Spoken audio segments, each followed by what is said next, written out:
Bon, ici Francis Paquin et bienvenue au Balado Box Le Compte de 8. Cette semaine à l'émission, une surprise n'attend pas l'autre. À Miami, Kim Clavel brise enfin le silence et un dernier combat chez les poids plumes pour Gary Russell Fils. Et c'est avec un plaisir renouvelé que j'accueille Monsieur Adrien Meur. Salut Francis. Adrien, la semaine dernière, ici même, sur ce plateau, tu nous disais que tu n'aimais pas les prévisions des preneurs au livre qui négligeaient très fortement Joseph Diaz en vue de son combat contre Tevin Farmer. Tu nous as dit de faire attention à la puissance de Joseph Diaz, qui a peut-être pas enregistré beaucoup de KO depuis le début de sa carrière, mais que c'est un élément qui pourrait faire la différence dans ce combat. Ouais. Et tu as vu juste, puisque Joseph Diaz s'est emparé du titre de champion de l'IBF en battant Tevin Farmer, un combat excitant. Ouais. Entre deux boxeurs là, qui ont vraiment tout donné là, pour arracher la victoire. Ouais, ça a été un très bon combat et ça n'a pas été une surprise tant que ça parce que même si les preneurs au livre avaient des cotes un petit peu bizarres, on savait que ça allait être un combat qui était très serré. J'avais quand même Farmer favori, mais de très peu. C'était un combat qui allait être compétitif.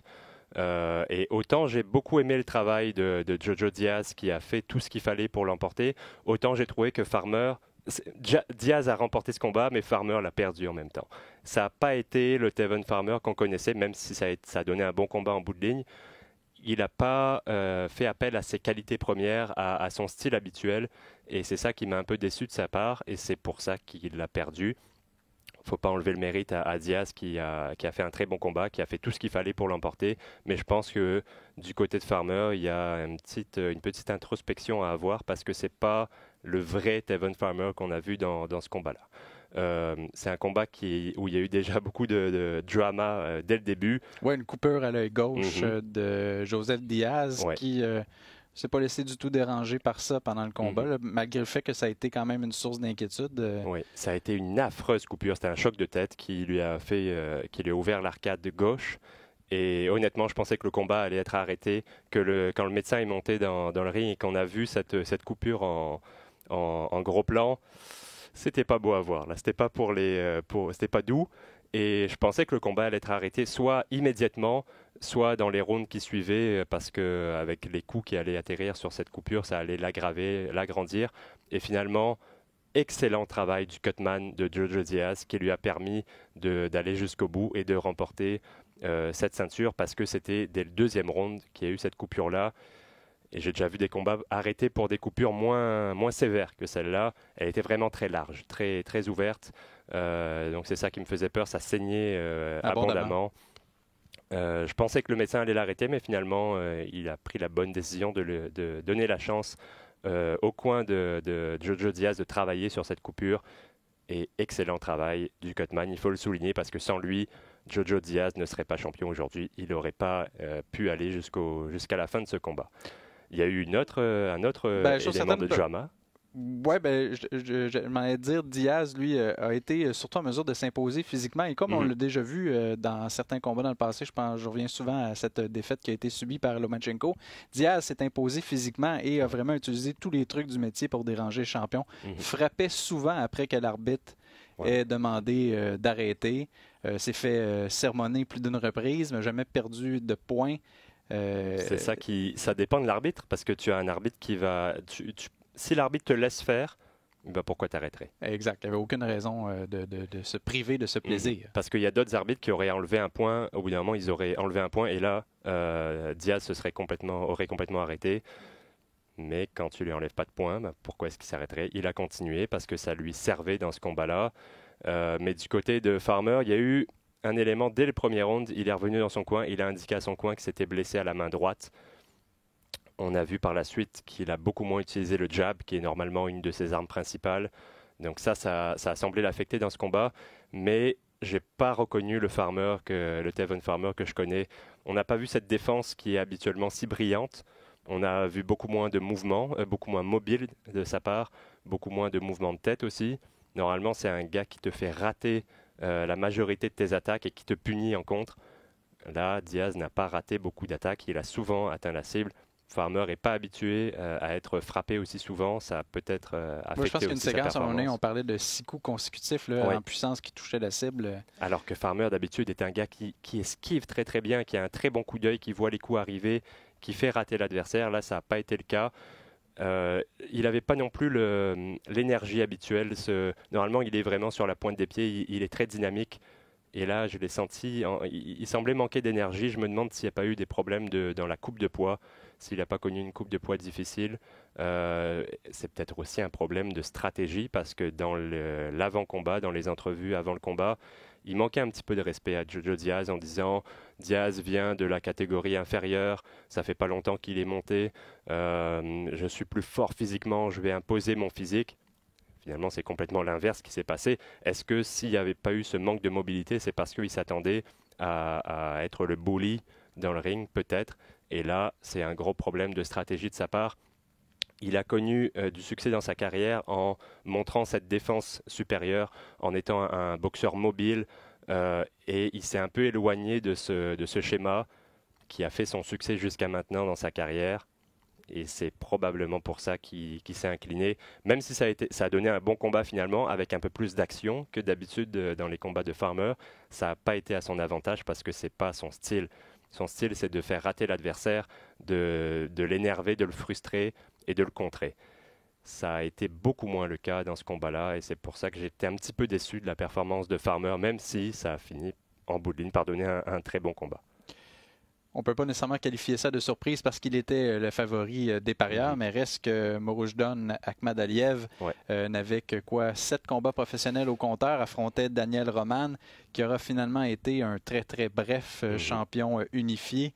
Mais tout un combat. Défaite pour Roman, décision partagée. 2 cartes de 115-113 pour le boxeur gagnant. L'autre carte de 115-113. C'est quand même un exploit digne de mention. Akhmadaliev a égalé la marque de Leon Spinks en devenant champion unifié à son 8e combat seulement. Spinks l'avait fait évidemment chez les poids lourds. Il y a de ça plus de 40 ans. Un petit moment, Et bref, aussi Roman, dans ses commentaires d'après-combat, a assumé, a dit je voulais relever un défi, mais il ne faut pas oublier seulement un camp d'entraînement de 6 semaines en raison de la blessure qu'il avait subie, qui avait reporté le combat qui devait être prévu à l'automne. Champion unifié, on peut, comme on l'avait vu avec Arthur Beterbiev, quand on a 2 ceintures, si on décide, par exemple, d'en abandonner une, c'est pas grave, on a l'autre, on peut... disons, mieux peut-être d'un premier côté choisir l'adversaire, de ne pas s'embourber dans un combat qui s'annonçait extrêmement difficile comme celui d'Akhmadaliev. Finalement, pour Beterbiev a décidé de ne pas choisir cette option-là. Ça signifie seulement qu'on a plusieurs cartes dans son jeu. Roman a décidé d'y aller, de relever le défi, mais on a finalement, à la fin de la journée, payé chèrement le prix. Oui, parce qu'il n'était pas obligé. C'est ça, et il faut lui lever le chapeau parce qu'il n'était pas obligé, mais il a relevé ce défi contre un boxeur qui était beaucoup moins connu. S'il avait gagné, on aurait dit il a battu un boxeur qui commence sa carrière professionnelle. Peut-être trop vert pour ce genre de défi. Là. Donc il n'avait pas énormément à gagner dans ce combat, mais il a relevé le défi. Il a fait un bon combat, mais j'ai été très impressionné par Akhmadaliev. Je pensais qu'il était encore un petit peu pas assez expérimenté pour ce niveau-là, parce que ses adversaires précédents il y avait une grosse marche en termes de niveau entre ses adversaires précédents et Daniel Roman. Mais écoute, il a très très bien fait, ce qui m'a beaucoup impressionné. J'ai trouvé que Roman a commencé un petit peu lentement. Akhmadaliev, lui, a commencé très fort avec son agilité, ses qualités athlétiques. Il a posé beaucoup de problèmes à Roman, très mobile, mais pas mobile pour s'en aller, mobile pour se donner des angles et attaquer. C'est un petit peu à l'image de Lomachenko, toute proportion gardée. C'est pas le même style, etc. Mais il utilise ses déplacements pour attaquer, pour se mettre en position offensive et non pas pour s'éloigner de l'adversaire, pour s'enfuir entre guillemets. Et donc il a commencé très fort ce combat-là et je pense que Roman, c'est aussi une question de stratégie. Tu as un boxeur qui est au début de sa carrière professionnelle, que 7 combats professionnels, qui n'a jamais dépassé le 9e round. Donc il a dû se dire on va commencer lentement et on va augmenter le rythme au fur et à mesure. C'est ce qu'il a fait. D'ailleurs, Roman, il a connu plus de succès en fin de combat. Je pensais qu'Akhmadaliev allait baisser le pied et finalement il a tenu le rythme jusqu'au bout. Pour un gars qui n'était jamais allé jusqu'au 12e round, il a très bien fait dans les combats dans les rounds de championnat. Donc très très impressionné par sa performance. Contre un boxeur de haut niveau. Roman, attention, c'est un boxeur qui a une très belle technique, des bons fondamentaux. Il a peut-être manqué au niveau du jeu de pied pour pouvoir suivre Akhmadaliev dans ses déplacements. Mais ça a donné un très bon combat, un combat très serré. Et j'ai hâte de voir la suite des choses pour Akhmadaliev parce que ça va très très vite. Champion unifié à son 8e combat. Maintenant, on va voir peut-être une autre unification il va en tout cas affronter l'élite de cette division et c'est que du bonheur pour nous parce qu'il offre vraiment des belles performances. J'avais vu des combats précédents où je le trouvais un petit peu ouvert, avec les mains basses, qui faisait pas tant attention à sa défense, mais c'est parce qu'il respectait pas l'adversaire. Là, on a vu un boxeur beaucoup plus sérieux, qui était conscient de la qualité de l'adversaire et ça a donné un excellent combat. Chose certaine, Roman veut évidemment un combat revanche. Ça a été tellement serré. Ça pourrait être une avenue là, envisagée par Eddie Hearn. Est-ce qu'on va déjà décider de revenir avec ce combat-là? Mais ça reste à voir. C'est possible parce que ça a été un très bon combat et une revanche serait assurément un très bon combat également. Et je pense que du côté d'Akhmadaliev, on doit un petit quelque chose à Roman. Il n'était pas obligé de lui accorder ce combat-là. Il lui a donné sa chance. Ça a fait un très bon combat. Pourquoi pas le refaire? Pourquoi pas rendre la politesse à Roman et lui redonner une chance de récupérer ses ceintures? Ça serait une bonne chose pour tout le monde. Est-ce que c'est le choix qu'il va faire? Je ne sais pas, mais ça serait une bonne chose. Avant de passer au clou de ce gala qui était présenté en marge du Super Bowl jeudi soir dernier, une autre surprise, Anthony Sims, un espoir invaincu chez les super moyens. Bon, il n'est pas arrivé avec un bagage amateur impressionnant, mais bon, les victoires s'enchaînent. On en avait déjà récolté 20 depuis le début de sa carrière. Donc, tranquillement, mais sûrement, on augmente le niveau de position. Affrontait un boxeur du nom de Romer Alexis Angulo, qui, lui, sa seule défaite en carrière, c'était contre Gilberto Ramirez, qui est tout à fait honorable. S'était fait dominer, il n'avait pas gagné beaucoup de rounds pendant ce combat-là. Et ce qui est intéressant, c'est que Sims n'a pas du tout écouté son coin. Son entraîneur, après le 6e round, déjà lui disait « Là, tu es en arrière sur les cartes des juges, il faut absolument que tu appuies sur l'accélérateur, même il faut que tu passes le KO à ton adversaire. » Aucune réaction du boxeur.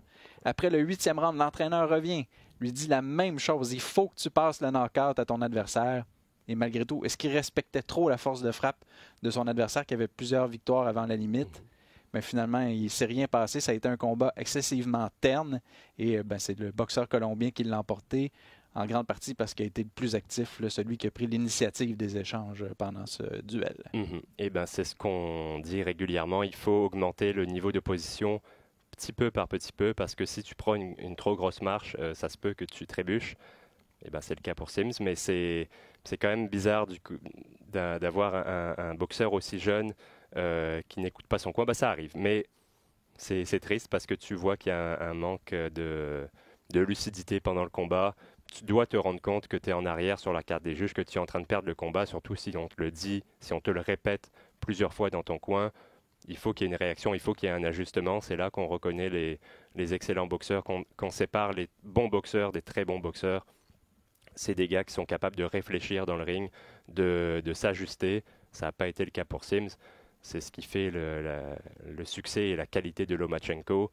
C'est qu'il est capable d'analyser en plein combat la situation. Pareil pour Terence Crawford. Et d'ailleurs, Lomachenko, c'est une de ses méthodes d'entraînement qui m'impressionne beaucoup. Il fait des exercices à haute intensité et après, il a une espèce de casse-tête à résoudre alors qu'il vient de faire un effort. Ça t'aide à garder de la lucidité alors que tu as plus d'énergie. Et c'est exactement ce qu'il faut faire dans un ring. Et c'est ce que n'a pas fait Sims. C'est pour ça qu'il a perdu. On n'attendait pas nécessairement grand-chose du combat entre Demetrius Andrade contre Luke Keller parce qu'on se disait, malheureusement pour Andrade, c'est un bon boxeur, très intelligent dans l'arène. Personne ne veut vraiment l'affronter. Lui recherche un combat avec Canelo Alvarez ou encore Gennady Golovkin. Et il fallait être prêt parce qu'après 5 secondes, Luke Keller s'est retrouvé les 4 fers en l'air sur le plancher, une combinaison, jab, crochet de gauche. Et ça a été, disons, à l'image de l'ensemble du combat, une domination totale du champion de la WBO. C'est dommage de voir un boxeur de la qualité d'Andrade ne pas avoir d'adversaire de son niveau, ne pas avoir d'adversaire qui nous permettent pas de jauger son niveau, mais de le mettre un peu plus en valeur. Là, Killer était clairement pas à son niveau. C'était un boxeur qui avait des carences défensives, les mains basses, aucun mouvement de tête et qui en attaque était pas très dangereux non plus. Il se jette en avant, il croise les pieds, c'est pas très joli à voir techniquement. Et c'est là que j'ai un petit problème avec Andrade, c'est que dès les premières secondes, il a envoyé son adversaire au tapis, une autre chute au tapis au deuxième round, mais il ne termine pas le travail et c'est pas la première fois qu'il fait ça. Contre Kotan Dokwa, ça avait été aussi le cas. Dans d'autres combats précédents aussi, c'est pas un finisseur, ça fait pas partie de ses qualités, mais contre un gars qui est aussi peu menaçant que ne l'était Killer, il doit pas s'éterniser. Il doit pas prendre autant de temps à terminer et c'est le pas combat. faute d'avoir essayé parce qu'il Oui. y a vraiment, ça n'a pas été de la grande boxe scientifique. Là. Il s'est rué sur son adversaire, des uppercuts Ouais. qui d'ailleurs ont mis fin au combat au 9e round, étaient particulièrement impressionnants. Ouais. Son crochet droit. Mais je pense que tu as bien cerné. Hein. Il n'a pas la qualité d'être un finisseur. Ouais. Et c'est aussi, c'est pas faute d'avoir essayé, mais c'est aussi un petit peu parce qu'il a trop essayé. On dit souvent quand on cherche le KO, on l'obtient pas. Il a travaillé beaucoup en coup unique, alors que d'habitude c'est un gars qui lance plus de combinaisons. D'ailleurs, je pense que sa gauche au deuxième round, c'était un peu ça, un ouais. coup unique là, qui a envoyé l'adversaire au tapis. Là. Beaucoup d'overhand de la main gauche, mais justement c'était un seul coup et il n'y avait pas de coup qui suivait après, ou alors c'était... Il essayait trop, il cherchait trop le KO pour l'obtenir. Il aurait eu avantage à lancer plus de combinaisons, à varier un petit peu la force de ses coups. C'était toujours à 100%. Des fois, il faut faire ce qu'on appelle pity pat, toucher 2-3 coups pour varier la vitesse et la force des coups après, pour surprendre l'adversaire un petit peu. Si tu sais que l'adversaire va tout mettre dans chacun de ses coups, tu es un peu plus préparé. Alors que si tu reçois 3 petits coups rapides mais pas forts et qu'après il y a une grosse gauche qui arrive, tu vas être en mesure de le surprendre parce que la plupart des knockouts s'obtiennent comme ça là, quand on parvient un peu berner l'adversaire. Et c'est là qu'il a pas fait un très bon travail Andrade. En tout cas, c'est un peu frustrant parce qu'on voit qu'il y a des énormes qualités techniques, qu'il est capable en début de combat de montrer la puissance d'envoyer l'adversaire au tapis, mais il n'arrive pas à terminer le travail rapidement et ça lui coûte de la popularité. Ça me rappelle un petit peu Guillermo Rigondeaux, pas dans le style de boxeur qui est complètement différent, mais dans le fait que c'est des boxeurs qui sont très talentueux, mais qui ont beaucoup de mal à se vendre, à faire en sorte d'intéresser les gens, le public, que les gens achètent des combats en pay-per-view où ils sont la vedette. Ils n'arrivent pas à se faire une fanbase, entre guillemets, assez importante pour être intéressant financièrement pour des promoteurs, et c'est pour ça, pour des promoteurs ou pour des adversaires, et c'est pour ça que c'est un boxeur aussi évité, Andrade, parce que il est dangereux et il n'est pas très populaire, donc il n'y a pas grand-chose à gagner quand on l'affronte. J'évoquais des combats contre Canelo ou encore Golovkin. C'est ce qu'il souhaite. D'ailleurs, il a prolongé son entente avec DAZN et Eddie Hearn. Le combat de jeudi, c'était le premier d'une série de 4. Et s'il n'y a absolument aucune possibilité à 160 livres, même on dit qu'il y a une offre de 7 millions qui a été faite à Charlo, qui lui est dans le giron de PBC. Ben, ça va être le passage à la catégorie supérieure et le nom qui a été évoqué par Andrade, ben, c'est celui de Billy Joe Saunders. Qui a un style un peu similaire au sien, deux gauchers, deux gars très mobiles, avec une bonne défense, deux bons techniciens. Il y en a un qui est un petit peu plus sérieux dans sa préparation, c'est Andrade. Saunders, on connaît le personnage. D'ailleurs, entrée remarquée vers le ring pour Andrade avec son casque de la guerre des étoiles. D'ailleurs, avait dit à son adversaire, Luke, je suis ton père. Il a dit ça toute la semaine. Au moins, il y a le sens du spectacle. On peut... de ce côté-là, oui. La mise en scène. Avec la coupe de cheveux aussi qui est assez spectaculaire. Mais je pense que ce combat-là ne lui fait pas gagner des fans et c'est ce qui va rendre difficile le fait d'attirer des combats contre Canelo, contre Golovkin, contre les gros noms de cette catégorie. Je ne crois pas à un mariage avec PBC parce que PBC, ils aiment bien rester dans leur famille, de leur côté. C'est triste. C'est triste de voir un boxeur de cette qualité qui n'est pas capable de décrocher des combats contre des boxeurs de son niveau. Il ne faut pas oublier qu'il y a Derevianchenko aussi dans le mix qui pourrait être un adversaire très intéressant pour Andrade. Ce combat-là m'intéresserait. Est-ce que ça va arriver? Je ne suis pas sûr, mais bon, écoute, on verra la suite des choses, mais je ne m'attends pas à le voir en vedette d'un combat contre Canelo ou contre Golovkin, ça ne sera pas pour tout de suite. La semaine dernière, tu donnais pas vraiment cher de la peau de Mike Dallas Fist. Tu disais c'est tellement peu battu au cours des dernières années que son adversaire Yordenis Ugas allait littéralement lui passer sur le corps. C'est ce qui est arrivé. Après le 7e round, le clan de Mike Dallas a tout simplement jeté l'éponge. On tirait de l'arrière largement au point. Il n'y avait plus possibilité vraiment de l'emporter à part de réussir une victoire par knockout. Et c'est, disons, comment dire... Dallas, on ne voit pas la suite des choses pour lui. Là, ça a été une performance là, vraiment affreuse. Oui, et il fallait s'y attendre. C'est un gars qui est, je suis un petit peu méchant, mais qui était en pré-retraite dans ces dernières années. 2 longues périodes d'inactivité de plus de 2 ans, des adversaires, des faire-valoir depuis. Son dernier adversaire de haut niveau, c'était en 2013, Matisse, qui lui avait passé le KO au premier round. Ça s'était pas très bien passé pour lui. Et dans ce combat-là, ça s'est pas très bien passé non plus parce qu'il est plus habitué au haut niveau, il est plus habitué à ce rythme de combat. Et j'ai bien aimé où Gas a été sérieux dans sa performance. Il a tout de suite mis un rythme, la pression sur Dallas, un rythme élevé, ce qui est une bonne idée contre un gars qui est plus habitué à ce niveau de compétition, de le mettre mal à l'aise tout de suite dans le combat. Et dès le premier round, il a travaillé très fort au corps. C'est une excellente idée contre un boxeur qui aime utiliser ses jambes comme Mike Dallas. Il avait perdu tous les rounds. Il avait pris quand même beaucoup de coups. C'est pas un puncher, c'est pas un cogneur, donc la chance de l'emporter par KO était très mince. Oui, parce qu'à part peut-être un coup au 3e round, là, à la conclusion du round, il n'y a rien de significatif là, qui a été réussi par lui. Il a atteint à un moment donné une combinaison au corps, mais rien pour déranger Ugas, qui a continué à avancer, qui travaillait en combinaison, qui variait bien les surfaces de frappe au corps pour remonter à la tête ou pour commencer à la tête et redescendre au corps. Donc j'ai bien aimé la performance sérieuse de Ugas, mais on a déjà vu Ugas battre des adversaires de meilleur niveau, qui étaient à un bien meilleur moment de leur carrière. Et pour Dallas, c'est un ancien espoir, mais qui, depuis 7 ans, ne fait plus rien de spectaculaire. Donc, je pense que ça va continuer à aller sur la pente descendante. On ne va plus le voir dans des combats significatifs, à moins d'un revirement de situation spectaculaire, mais je m'attends à ce qu'on l'oublie assez rapidement. Donc, un combat qui va être relégué aux oubliettes. Tout le contraire de celui entre Raymond Guajardo et Clay Collard qui a été présenté en sous-carte. Ah oui. Ça a duré 2 rounds, mais 1 round et quelques secondes. À la base, là, c'était un combat de développement pour Guajardo, qui est pas nécessairement un grand bagage amateur parce qu'il est seulement âgé de 19 ans, mais considéré comme une peut-être future étoile, le boxeur originaire de San Antonio.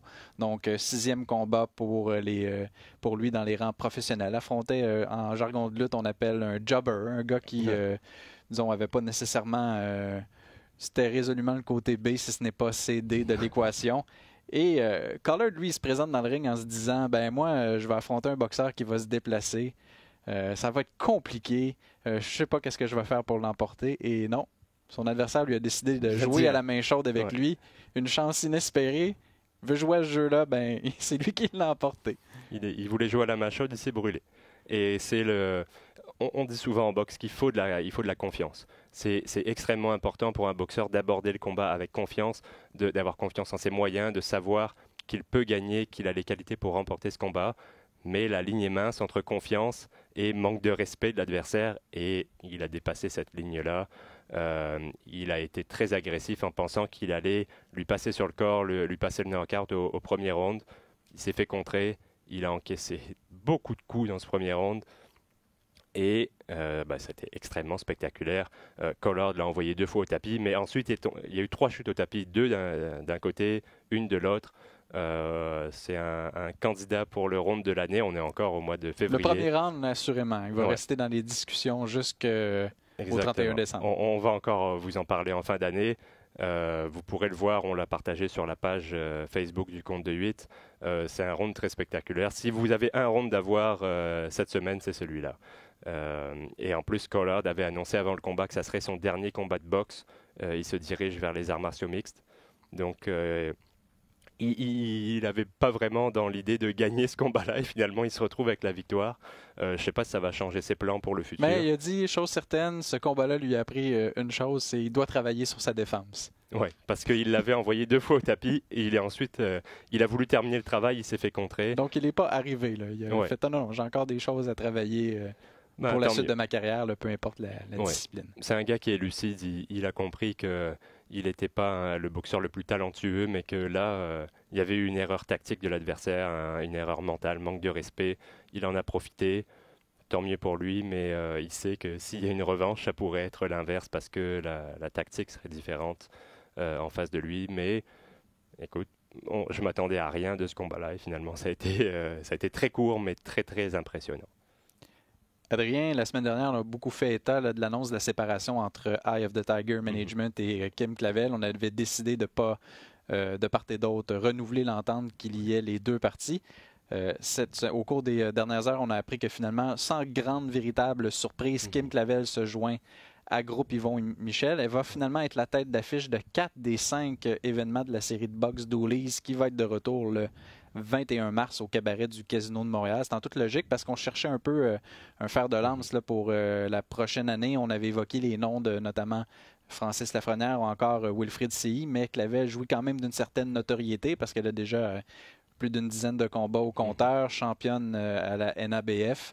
Ça fait une bonne tête d'affiche, d'autant plus que la boxe féminine prend de plus en plus d'importance dans le paysage sportif au Québec. Marie-Pierre Roule aussi qui a été mise sous contrat par Groupe Yvon Michel. Donc je pense qu'il y a un filon qu'on a trouvé.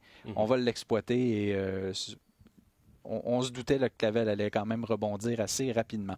Au moment où on enregistre, elle rencontre les membres de la presse pour un peu revenir sur cette signature. Mais elle a eu l'occasion dans un événement promotionnel, oui, vendredi, de rencontrer quelques journalistes et elle a finalement brisé le silence. On avait compris que Eye of the Tiger ne voulait pas que Stéphane Larouche, Pierre Bouchard ou encore Carl Andy soient dans son équipe. Elle s'était constituée une équipe entièrement féminine, toujours menée par Danielle Bouchard, son entraîneuse. Elle s'était adjoint les services de Sarah Kali, qui est boxeuse, d'ailleurs, qui va représenter, qui a obtenu une dérogation de Boxe Canada pour représenter l'Algérie aux Jeux olympiques, ainsi que Nathalie Forget, qui est une kinésiologue. Mais ces 3 femmes-là ont un emploi du temps quand même assez chargé et sont pas disponibles 24 heures sur 24. On voit Stéphane Larouche est toujours présent avec ses boxeurs en vue d'un combat et ça a été assez, disons, particulier ce qu'elle a raconté, qu'elle s'est retrouvée seule à des conférences de presse, ou encore pire, là, ça m'a vraiment, je ne l'avais jamais remarqué, mais seule à des pesées. Pas du tout de membres de sa garde rapprochée pour l'assister. On sait que la pesée, c'est un moment difficile à passer. N'importe qui a côtoyé un boxeur, c'est le pire moment. C'est le pire moment. C'est pire qu'après le combat, hein, quasiment. Et généralement, les athlètes ne veulent pas parler, ne veulent pas être dérangés. Ça prend une grande force mentale là, pour, disons, passer à travers ce processus-là, se retrouve seul. Un combat, on le voit, là, c'est jamais gagné d'avance. Il faut absolument pas négliger la préparation et avouer que de se faire annoncer qu'elle ne pouvait plus avoir, que ce soit Larouche, Bouchard ou Andy dans son coin, elle avait pleuré, elle avait trouvé ça extrêmement difficile. Après son 2e combat professionnel seulement, on lui indiquait là, que ces 3 personnes-là ne pouvaient plus faire partie de son entourage immédiat. Elle pouvait continuer à les côtoyer au gymnase, mais pas dans des situations comme les conférences de presse, les pesées ou les combats. On comprend là, ce qui a mené à cette décision là, finalement de quitter Eye of the Tiger. Oui, c'est une question de loyauté. C'est des gens que tu côtoies tous les jours, qui t'aident à avancer dans ta carrière, qui t'aident à t'améliorer.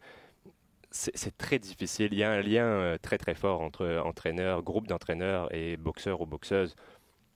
Quand tu dois faire un choix, c'est normal que tu t'attaches à ces personnes que tu côtoies régulièrement et qui sont aussi proches de toi. Je trouve ça vraiment dommage de la part d'Eye of the Tiger, cette bisbille. C'est 2 visions de la chose qui s'opposent. Est-ce qu'il y en a une qui est meilleure que l'autre? Ben, je pas ici pour trancher, mais on a le côté qu'on dit, ben c'est le boxeur, c'est lui qui encaisse les coups, c'est lui qui met d'une certaine manière sa santé en jeu. Ben, le droit de choisir qui va être dans son coin, ou tu as l'autre vision peut-être plus corporative qui va dire, ben, est-ce que c'est les partisans ou est-ce que ce sont les joueurs qui choisissent l'entraîneur de l'équipe? On avait fait un parallèle. Est-ce que Marc Bergevin écoute les joueurs? Non, c'est lui qui décide de l'entraîneur. C'est lui qui prend cette décision-là. Camille Stéphane dit, ben, c'est moi qui investis les dollars. On a mis beaucoup d'argent pour notamment une ceinture mineure parce qu'il n'y a pas juste le paiement de la ceinture. Hein, quand on comprend, il y a un superviseur à payer. Souvent, bon, il faut le loger, il faut des billets d'avion. C'est de grandes dépenses pour aider un athlète à entrer dans les classements mondiaux. Est-ce qu'on aurait fait cet investissement-là si on avait su la tournure des événements? Parce que je pense que c'était dans la presse canadienne que Camille Stéphane a expliqué que de son point de vue, dès le moment que Clavel a accepté de tasser Larouche Bouchard et Andy Ducoing, ben lui, il avait l'impression que c'était fait. Elle avait choisi son camp, elle restait avec Eye of the Tiger, ce à quoi l'athlète réplique, si je signe un contrat pour travailler à un endroit, j'espère qu'on va me rémunérer parce que je suis là puis j'ai fait des combats et tout. Donc c'est vraiment, là, je pense, deux points de vue qui se valent, mais qui sont... ça peut pas fonctionner là, à long terme. Chacun peut défendre son point de vue, mais peu importe qui a raison, c'est dommage comme situation qu'on en vienne à là, parce que Eye of the Tiger, Camille Stéphane voulait travailler avec Kim Clavel. Je pense que Kim Clavel voulait travailler avec Eye of the Tiger, mais pas dans ces conditions-là. C'est juste triste qu'on en vienne à une séparation comme ça. Et c'est pas une surprise qu'elle aille avec Jim, parce que c'est les deux joueurs majeurs au Québec au niveau de la promotion. Donc, oui, parce qu'on sait qu'il y a toujours un risque d'aller aux États-Unis. On ne sait pas nécessairement dans quel... on peut aller avec Top Rank, mais on va être la priorité numéro combien? Là, on s'en va chez Jim. On devine qu'on va être... c'est confirmé, tête d'affiche de 4 galas. C'est important pour la visibilité, que ce soit pour les commanditaires, l'athlète. Donc, c'était la décision, je pense, logique à prendre de son côté. Exactement. Adrien, une fin de semaine assez chargée dans le monde de la boxe. Des galas à surveiller, plusieurs combats qui marquent des retours. Tu as évoqué le nom tantôt de Guillermo Rigondeaux, va être de retour dans l'arène. Ça commence jeudi soir, 22h, sur la page Facebook de Golden Boy Fight Night. Et Ricardo Sandoval qui affronte Raymond Tabogon. Et 2020, c'est l'année de Sandoval. C'est lui-même qui l'a dit. Donc, on veut bien le croire. On veut bien le croire. Ça commence jeudi avec ce qui s'annonce pour être son combat le plus difficile depuis le début de sa carrière. Il est classé à la WBA et la WBO, oui, chez les poids mouches. Et il a subi une défaite à son 5e combat. On a parlé tantôt d'un boxeur qui, lui, avait subi la défaite à son 6e. Bernard Hopkins avait perdu à son premier. Donc, c'est des choses qui arrivent dans le développement de la carrière. Mais là, il file sur une série de 13 gains. Et pas les moindres. Hein? Je te nomme quelques adversaires. Là. Tu vas réaliser l'ampleur de l'exploit qu'il a réussi. Benjamin Solares, fiche de 1 victoire, 13 défaites. Oscar Tala, 0 victoire, 14 défaites. Ou encore Efren Gonzalez, 3 victoires, 24 défaites, 1 verdict nul. Ouais, c'est ce qu'on appelle une fiche montée. Son adversaire, lui, revient d'une défaite contre l'ancien champion mondial Anel Acosta. C'était sa 11e défaite en 34 combats. Mais tu regardes le nombre des boxeurs contre qui il s'est incliné. Tu comprends pourquoi il a perdu, parce que disons qu'il n'affronte pas n'importe qui. Hein? Juan Francisco Estrada ou encore Luis Neri plus tôt dans sa carrière. Ouais, un top 10 livre pour livre et un puncher très très dangereux. Souvent on regarde les fiches des boxeurs et on voit, lui il est invaincu, ça doit être un bon boxeur. Et l'autre, il a, en passant sur BoxRec pour préparer le balado, je voyais la fiche de Orlando Salido et ses 12 défaites. Mais quand tu vas regarder la fiche et que tu vois les noms contre qui il a perdu et ceux contre qui il a gagné, tu te dis ok, la qualité du boxeur est bien supérieure à ce qu'indique sa fiche, alors que pour certains, tu as des boxeurs invaincus, mais ils n'ont pas affronté de gars qui avaient une fiche au-dessus de 50%. Peut-être on table sur le fait que Tabogon, lui, s'est fait battre au 5e round par knockout dans son dernier combat. On dit qu'il est vulnérable, donc on veut ajouter un nom intéressant à notre fiche, mais on pourrait regretter ce pari qui s'annonce quand même assez risqué. On voit que c'est au niveau de l'adversité, c'est bien meilleur que ses adversaires précédents, même si la fiche n'est pas forcément meilleure. Là, j'ai été un peu de mauvaise foi parce que ces derniers combats, il a quand même affronté des boxeurs qui avaient un peu plus de vécu, de crédibilité, mais on voit là, qu'il y a plusieurs de ses premières victoires qui ont été acquises contre des faire-valoir. Qui étaient gagnées d'avance. Ouais. Ça se poursuit samedi 14h sur DAZN. Kell Brook qui affronte Mark DeLuca, oui, l'ancien champion des poids mi-moyens qu'on a vu notamment contre Jojo Dan ou encore Kevin Bizier, qui dispute un 3e combat chez les poids super mi-moyens. Donc, il est passé à la catégorie supérieure parce qu'il s'était incliné contre Gennady Golovkin, un combat qui avait été présenté chez les poids moyens. Un petit peu de succès au début du combat, mais après, la supériorité physique de Golovkin avait fait toute la différence. Il était revenu chez les mi-moyens pour affronter Errol Spence, un boxeur qui, bon, avant son accident, était considéré comme l'un des meilleurs livre pour livre de la planète. Bon, probablement encore considéré, mais on ne sait pas les conséquences physiques là, à son retour dans le ring, mais reste que c'était un défi qui était vraiment énorme pour Brook. D'ailleurs, Spence, c'est comme ça qu'il est devenu champion, en allant battre Brook chez lui en Angleterre. Là, il se bat pour une ceinture mineure du WBO, donc de la WBO, oui, donc ça va probablement permettre de faire son entrée dans les classements, parce que présentement, il est seulement 10e au WBC, c'est ça son objectif. Parce qu'il y avait eu toutes sortes de problèmes de santé, Kell Brook, et je pense notamment c'était aux yeux. Oui, il a aussi été poignardé, je pense que c'était à Ibiza, en tout cas c'était sûr, pendant Mais Claire, il est revenu. Il a été champion du monde, a fait de l'argent, mais si les revenus, c'est pour devenir champion dans une 2e catégorie de poids différente. Et Mark DeLuca, il y a une histoire intéressante parce que là, si on regarde l'expérience, ça n'a aucune commune mesure. Brook, c'est un boxeur établi qui a accompli beaucoup dans sa carrière. DeLuca, lui, il a été champion des Gants dorés de la Nouvelle-Angleterre, mais c'est un peu pas mal son niveau. Mais ce qui est intéressant, c'est que lui, sa carrière professionnelle était bien entamée. Fiche de 8 victoires, 0 défaites. Et là, le corps des Marines dans lequel il était enrôlé a été rappelé. Donc, il a fallu qu'il aille servir en Afghanistan en 2011. Donc, troquer les gants pour une arme et a dû aller au combat.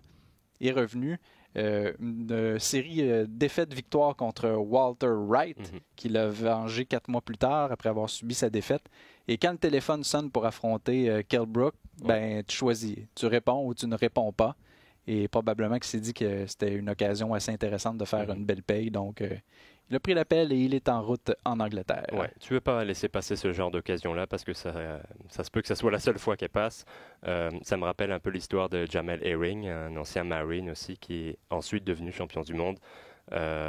Écoute, on lui souhaite le même succès, mais au niveau de l'expérience, au niveau du talent, l'avantage est clairement du côté de Kell Brook. Par contre, qu'est-ce qui reste à Kell Brook? Parce que tu as parlé de son combat contre Golovkin, son combat contre Spence, qui ont été très durs physiquement. Il avait disputé aussi chez les mi-moyens quelques guerres assez impressionnantes. Je me souviens d'un combat contre Carson Jones qui avait été très très dur. Jones l'avait poussé à la limite. Un autre combat contre Sean Porter. On sait contre Porter, c'est jamais facile. Il faut travailler à 100%. Donc il a beaucoup d'usure. Il n'est pas si vieux que ça. Il a que 33 ans, Kell Brook. Mais c'est un boxeur qui est usé. 40 combats en carrière, des combats durs physiquement, beaucoup de blessures. Comme je le disais tout à l'heure, il a déjà été poignardé. Ça, c'est clair que ça laisse des séquelles. Donc, à quel point combien il lui en reste, ça, je ne suis pas certain. Mais au niveau du talent, c'est clair qu'il est nettement meilleur que DeLuca, beaucoup plus expérimenté aussi. Donc, je m'attends à une victoire de sa part. Mais je pense pas qu'il sera capable de remonter au niveau d'un championnat du monde. En tout cas, de redevenir champion. Peut-être d'atteindre un combat de championnat, mais de battre un des champions, je le vois beaucoup plus difficilement. Chose certaine, DeLuca a eu l'occasion de se battre sur de grandes scènes parce qu'il a souvent été appelé par Eddie Hearn dans les dernières cartes qu'il a présentées dans la région de la Nouvelle-Angleterre. C'est pas Andrade qui s'était battu, je pense, à Providence, au Rhode Island. Ben, on amène DeLuca parce que c'est caractéristique. Beaucoup de boxeurs qui évoluent en Nouvelle-Angleterre. Là, forcément, c'est pas un mauvais boxeur. Il a gagné les Gants dorés, donc il a un talent certain. Et la force du marché, un peu comme au Québec, on est capable de soutenir des athlètes. Et à un moment donné, on en voit quelques-uns dans la gueule du loup. Il y en a qui réussissent et d'autres qui se plantent royalement. Donc, il faudra voir de quel côté DeLuca se trouve, s'il sera en mesure de créer une surprise monumentale cette fin de semaine. On lui souhaite, mais on lui souhaite aussi beaucoup de courage parce que ça ne va pas être facile contre Brook. Mais écoute, faut voir. Mais vraiment, ce qui m'intéresse dans ce combat, c'est de voir où en est rendu Kell Brook, parce que c'est un petit peu flou dans son cas. On connaît son talent quand il était chez les mi-moyens, mais dans une catégorie supérieure, avec beaucoup d'usure au niveau physique, je ne suis pas certain que ça tienne très très longtemps. Aussi Kid Gallagher qui se bat. Ouais. On en a mentionné à quelques reprises au balado. A été impliqué dans des combats à saveur locale, mais là, on a un test un peu plus intéressant cette fois-ci. Ouais, et son dernier combat, il était passé bien proche de devenir champion du monde contre Josh Warrington. Je pense qu'il méritait la victoire dans ce combat-là. C'est un combat très très serré. C'est passé très très proche. Mais c'est un boxeur qui a un style très particulier. Déjà, il me fait penser un peu à Nassim Hamed dans l'attitude un petit peu, pas aussi flamboyant que Hamed, mais il n'a pas le même style, mais c'est un boxeur qui on reconnaît très bien sa garde. Il a une base très large, donc des pieds très écartés. Il met le poids beaucoup sur la jambe arrière et son objectif, c'est de te faire déclencher ton coup, que tu rates de très peu et qui reviennent en contre. C'est ce qu'il fait très bien. Il a des mains rapides, il a des coups très courts, sans aucune préparation. Assez précis aussi. Il change de garde, donc c'est un boxeur très imprévisible. Warrington avait eu beaucoup de mal à dealer avec la vitesse de ses mains, avec ce côté imprévisible. Même s'il avait emporté Warrington, ça avait été un de ses combats. Il avait eu beaucoup plus de mal que par exemple contre Carl Frampton. Donc ça risque d'être compliqué pour son adversaire. Mais écoute, Marrero, on va en reparler dans 5 minutes quand on va parler de Niam Bayar. Son dernier combat, c'était contre Niam Bayar, le boxeur de la Mongolie. Il avait montré des belles qualités offensives. C'est un boxeur gaucher, des belles qualités offensives, mais une défense un petit peu poreuse. Et je pense que contre Galahad, il va le payer très cher. Le clou de la fin de semaine, samedi 21h sur les ondes de TSN2. Donc, une occasion pour nous ici au Québec de voir ça en direct. Gary Russell Fils qui affronte Niam Bayar, le boxeur originaire de la Mongolie. C'est une 5e défense de titre des poids plumes du WBC pour Gary Russell Fils. Il affronte son aspirant obligatoire, un boxeur qui a connu énormément de succès dans les rangs amateurs, médaillé d'argent aux Jeux olympiques de Londres en 2012. Malheureusement pour Russell, c'est à l'image des boxeurs de BBC. C'est intéressant de le voir à l'œuvre, mais malheureusement, on le voit trop peu souvent. Lui est devenu champion abattant Johnny Gonzalez en mars 2015 et là on parle de sa 5e défense. Donc c'est un combat par année. C'est le rythme qu'il a maintenu et c'est son premier combat depuis mai 2019. En même temps, son adversaire, c'est pas nécessairement mieux parce que c'est un premier combat en 13 mois, mais c'est la façon de faire de PBC. On laisse le ragoût mûrir là, longtemps. On laisse mijoter. On le laisse mijoter, on laisse rouiller un petit peu aussi. C'est ce qui est dommage. On aimerait voir Gary Russell un peu plus souvent. C'est un boxeur avec un talent. Et il est insatisfait de la situation parce que là, il affronte son aspirant obligatoire, assume le défi, va le relever. Mais lui, il veut un combat d'importance. Et ce qu'il a dit à la presse, c'est que Al Haymon, le grand Manitou de PBC, lui aurait promis un combat d'importance. Le nom de Leo Santa Cruz a été évoqué, mais en même temps, Leo Santa Cruz, on parle d'un possible combat contre Gervonta Davis. Donc, est-ce que Russell va encore une fois être laissé sur les lignes de côté? C'est fort possible. Donc, dans son cas, Russell même, il dit... Là, il se bat à 126 livres, pourrait passer non pas à 130, mais à 135 si jamais il n'obtient pas ce qu'il veut. Et il a évoqué le nom de Vasily Lomachenko, le seul boxeur à l'avoir battu depuis le début de sa carrière. Oui, et ce qui n'est pas une honte, bien évidemment. C'est le meilleur boxeur du monde, Lomachenko. Et Gary Russell, c'est un talent pur, mais comme tu l'as dit, on ne le voit pas assez. Une fois par année, il faut se battre au moins 2 fois par année, je pense, pour avoir un rythme à ce niveau-là, pour avoir un rythme régulier et rester dans le rythme, si tu veux, ne pas avoir le temps de se sortir de cet enchaînement entre les camps d'entraînement, etc. Là, il y a des longues périodes d'inactivité, beaucoup trop longues à mon avis. Et c'est pas parce qu'il est blessé ou qu'il est difficile contractuellement. C'est un choix du promoteur. Et tu gâches un petit peu les meilleures années de ta carrière en n'étant pas assez actif. C'est pas quand tu vas avoir 35 ans que tu vas te battre 2-3 fois par année. C'est à ce moment-là de sa carrière. Donc c'est C'est ce qui est dommage et ce qui est un petit peu incompréhensible de la part de Al Haymon. Mais écoute, c'est la même chose avec les Danny Garcia, avec les Keith Thurman. Bon, il y a eu des blessures de son côté, mais... Ross Spence, c'était la même chose. Avec tous les boxeurs de PBC, il y a ce problème d'inactivité qui, à mon avis, n'est pas un bon choix de carrière parce que on a tendance à t'oublier un petit peu. Là, on dit « Ah oui, c'est vrai, Gary Russell, ça fait longtemps qu'on ne l'a pas vu. » Ben oui, ça fait 1 an. Ça fait 1 an et la fois d'avant, c'était il y a 1 an encore. C'est trop peu de combats. Par contre, dans ce qui concerne ce combat-là, ça m'intrigue beaucoup parce que Niam Bayar, c'est un boxeur de talent. Grande carrière amateur, tu en as parlé, médaillé olympique à Londres, médaillé d'argent. Il avait perdu uniquement contre Robeisy Ramirez, qui est double champion olympique. D'ailleurs, qui est devenu son grand ami et partenaire d'entraînement en vue de ce combat, parce que Ramirez, lui aussi, ça a pris du temps avant qu'il passe chez les pros. D'ailleurs, on se souvient de son premier combat, une défaite par décision majoritaire ou partagée. Là, je ne me souviens plus, mais les deux sont devenus copains et s'aident dans la préparation de leur combat. Et Ramirez peut se battre gaucher, donc ça aide à la préparer Gary Russell. Niam Bayar, si vous ne le connaissez pas, c'est normal parce que c'est encore tôt dans sa carrière professionnelle. C'est, si je ne me trompe pas, son 12e combat ou son 13e combat contre Russell. Donc c'est quand même assez rapide. On parlait des boxeurs d'Europe de l'Est qui prennent l'autoroute. C'était mon expression la semaine dernière. C'est un petit peu le cas pour Niam Bayar. Je ferai une comparaison avec Akhmad Aliev. Je pensais qu'Akhmad Aliev était un petit peu trop vert pour affronter Roman. Là, je me pose un petit peu la même question pour Niam Bayar. On connaît le talent, on sait que c'est un boxeur qui est capable, mais est-ce qu'il est prêt pour cette étape de sa carrière? En boxe, c'est souvent une question de niveau.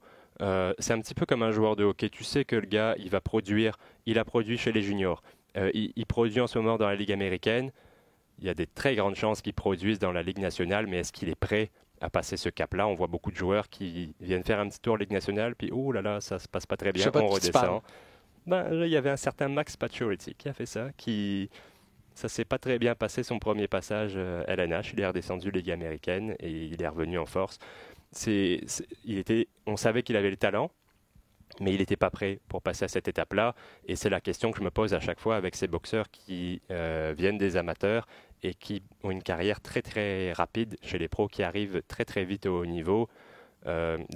Pour Niam Bayar, on sait qu'il a le talent, mais est-ce qu'il est prêt? Dans son cas, il n'y a pas eu de la World Series of Boxing aussi, qui est comme un peu justement cette fameuse entre ligue américaine. Et par rapport à Akhmad Aliev, par contre, ses 2 derniers combats sont contre des adversaires de meilleur niveau. Donc le dernier, c'est Claudio Marrero. Et l'autre avant, c'était Oscar Escandón, qui est un adversaire commun avec Gary Russell, qui l'avait battu au 7e round par KO. Niam Bayar l'a battu par KO, mais au 3e round. Donc, il n'y a pas de règle de 3, d'autant plus que Niam Bayar était allé au tapis contre Escandón, un flash knockdown, mais il était quand même allé au tapis.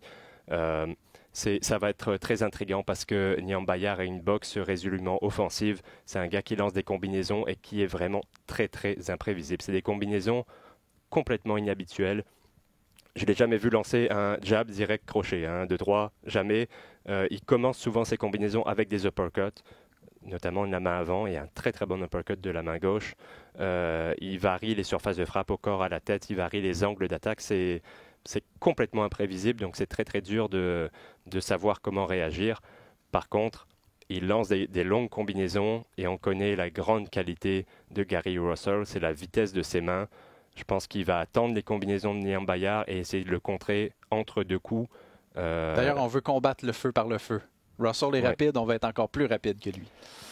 Ça va être très compliqué d'être plus rapide que Russell. On connaît la vitesse de ses mains, c'est très très impressionnant quand tu le vois à l'entraînement faire travailler en vitesse. Là, ouh là là là, ça va très très vite. Niam Bayar est assez rapide, assez fluide aussi, mais je pense qu'au niveau de la vitesse des mains, il va avoir un déficit contre Russell. Par contre, c'est un gars qui gère très bien la distance et il a un avantage au niveau de la taille, 4 pouces, et au niveau de la portée, 2 pouces. C'est pas énorme, mais ça va quand même, s'il l'utilise bien, il va pouvoir forcer Russell à avancer vers lui. Russell voudra être un peu plus proche et se battre dans la pochette pour faire parler la vitesse de ses mains. En tout cas, ça va être, à mon avis, un très très bon combat. Niam Bayar veut devenir le 2e boxeur originaire de la Mongolie à devenir champion du monde. Il y en a déjà un? Et oui, un certain Lakhvasim, qui a été champion des poids légers de la WBA en 2004, avait remporté la ceinture et l'a perdu à son combat suivant. Donc lui, il veut être un peu plus... il veut passer à la postérité. Il ne veut pas être champion l'histoire de 3 mois. Lui, c'est sur le long terme qu'il se voit détenteur d'un titre mondial. Ben, je le souhaite parce que le premier, je m'en souviens même plus de son existence, mais Niam Bayar a beaucoup de talent. C'est un gars qui va très certainement réussir chez les pros. La seule question que je me pose, c'est est-ce que c'est pas un petit peu trop tôt? Est-ce qu'il est prêt? Je me posais la question avec Akhmadaliev aussi, et finalement il l'a emporté. Mais par contre, Gary Russell est plus talentueux que Daniel Roman, même si j'aime beaucoup Roman, des très bons fondamentaux. Il n'a pas le talent pur de Russell.